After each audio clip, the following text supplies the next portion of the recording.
دي يا بنات صينية العزومات، عندك عزومة تعملي الصينية دي تحطيها في وسط السفرة. عايزة اقولك حاجة كده فاخر من الاخر. تعالي ندخل المطبخ ونقول يا صباح الفل، يا صباح الجمال، يا صباح الرضا من الرحمن. يا رب جميعا تكونوا بصحة وعافية، واللهم صل وسلم وبارك على سيدنا وحبيبنا وشفيعنا ونبينا سيدنا محمد صلى الله عليه وسلم. رمضان قرب يخلص، مش كده برضو؟ عندك عزومة كده في نهاية شهر رمضان الكريم المبارك، تعالي اعملي الصينية دي. وعايزة اقولك هتبقى فاخر من الاخر. عملنا ايه؟ جبنا الحلة بتاعتنا، حطينا فيها معلقتين من الزيت على معلقتين كده من الزبدة او السمنة الموجودة عندك، وسيبيها تسخن. وبعد كده نزلي عليها الفراخ بتاعتك.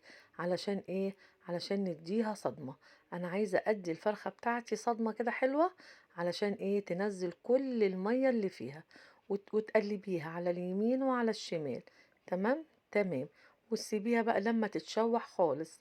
وبعد كده بقى جيبي الكيس الحلو ده، السحر الجميل ده، بتاع ايه؟ بتاع الكبسة. بيتباع عند العطار. الكيس ده بكام؟ الكيس ده ب10 جنيه بس عايزة اقولك حاجة كده بجد، هيطلع لك الكبسة بتاعتك تحفة وفي منتهى الجمال زي ما انت شايفة كده. انا بعد طبعا ما سبتها تتشوح، جبت بقى بصلايه كده حلوه وقطعتها كده اي قطع زي ما تحب. كده كده البصله هتدوب مع الايه، مع الفراخ بتاعتك، هتطلع لك كده الفراخ طعمها جميل، وكمان الكبسه بتاعتك طعمها جميل. هنا بقى بقلبها برضو يمين وشمال زي ما انتوا شايفين، علشان عايزاها تشرب من البصلة وتشرب كمان من التوابل اللي احنا حطيناها. هنا بقى لا مانع ان انا احط برضو قطعة من القرفة. عايزة تزودي برضو شوية كده من التوابل، براحتك خالص. انا بالنسبة لي حطيت برضو قطعة من القرفة مع اللومي، عشان اعزز الطعم اكتر شوية. تمام تمام. هنا بقى كنت بحط زي ما قلت لكم حاجات كده من التوابل الموجودة عندي، ومعاها مرقة من الدجاج طبعا. هتطلع لك الاكلة بتاعتك دي تحفة تحفة تحفة. بس بقى سيبي لا الفراخ بتاعتك، بصي ما شاء الله، عايزة بوريها لك جميلة جميلة جميلة. سيبيها بقى ايه تتشوح بقى وتاخد وتشرب كده من الايه، من التوابل ومرقة الدجاج وقطعة القرفة. جربي ومش هتندمي. بعد كده بقى قطعت ايه؟ قطعت فلفل حامي، قطعت فلفل الوان، قطعت كمان جزر، ورحت منزلهم على الايه، على الفراخ بتاعتي. كل ده لسه انا بخلي الفراخ تشرب من ايه، من كل اللي احنا نزلناه دوت. عايزه اقولك جربي وانتي مش هتندمي.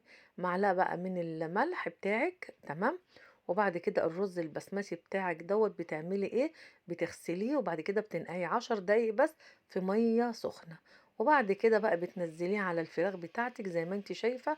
عايزة اقولك هتطلع حاجة كده والله العظيم جميلة، جميلة بجد.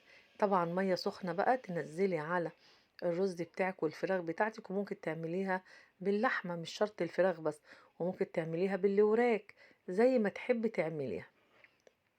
احنا طبعا بنحب الفراخ البلدي، فعشان كده بعملها بالفراخ البلدي. تمام تمام.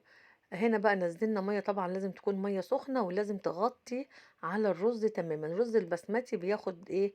بياخد ميه اكتر من الرز العادي. بس انا برضو ما بزودش قوي لان ما بعرفش الانواع بتختلف عن بعضها، عشان الرز ما يطلعش معجن. فبحط ايه؟ يعني مش كتير قوي ميه، ولما يحتاج احط له تاني. دي ايه؟ دي معلقة من العسل عشان تعزز الطعم. الملح مع الحاجة المسكرة بيطلع لك الأكل بسم الله ما شاء الله. هنا بقى بصوا الجمال، بصوا الحلاوة. هنا بقى بحط كمان زبيب.